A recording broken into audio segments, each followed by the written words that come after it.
Hello everybody and welcome back to the third week of our MOOC. During this week we will focus on concrete tools which you can use with young people and not only. But first, let's have a look on non-formal education, which we are using when we are implementing our educational programs. Non-formal education follows certain principles which, in my opinion, are necessary if we want to change attitudes, make people reflect, and develop critical thinking. First of all, when we do non-formal education, we focus on the development of concrete competences, meaning not only acquiring knowledge, but also developing skills and attitudes. Education without focusing on competences is like buying swimming suit for the person who cannot swim, or explaining how Photoshop works to someone who fears to switch on the computer. When we do the education on gender and against gender-based violence, we must cover for sure the knowledge, yeah? Meaning we need to know what gender-based violence is, what are microaggressions, what are the first signs of the toxic relationships, and many others. But as well, we need to focus on skills and attitudes, because without them, we are not going to change how the things are. We need to equip young people with skills so they will be able to react whenever necessary, that they will be able to take action or assess the situation. Finally, we need to work a lot on values and attitudes. We want young people to be motivated to react whenever they see the signs of the violence. We want them to recognize microaggressions in themselves and develop willingness to work on this. So, I highly recommend you to follow the principles of non-formal education when you are planning your activities. The first principle we have already mentioned. So this is education which is competence-based. Then we need voluntary participation, meaning there is no obligation to be part of the activities. And whenever someone feels like they don't want to continue, they simply stop. Non-formal education should be based on the tools which engage participants to do something, like touch something, experience new things, put themselves into the shoes of others.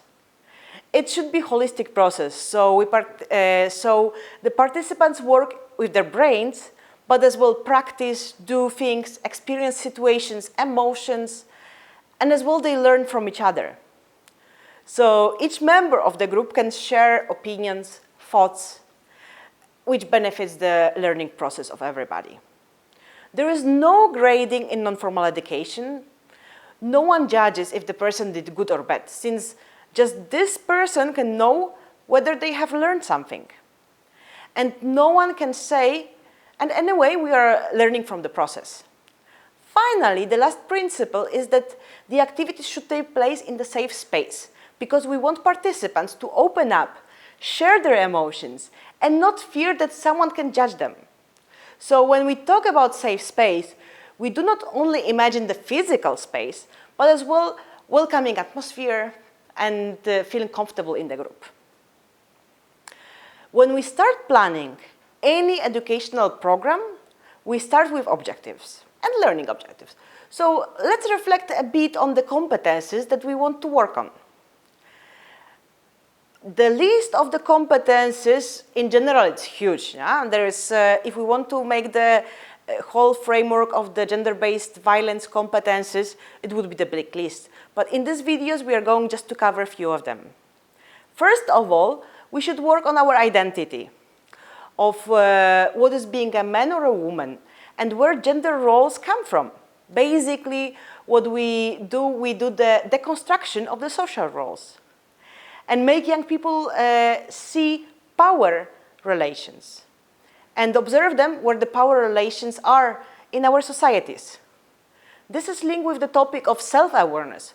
We want young people to accept themselves as they are and be proud of this, instead of permanently stressing out about how to fit into the society.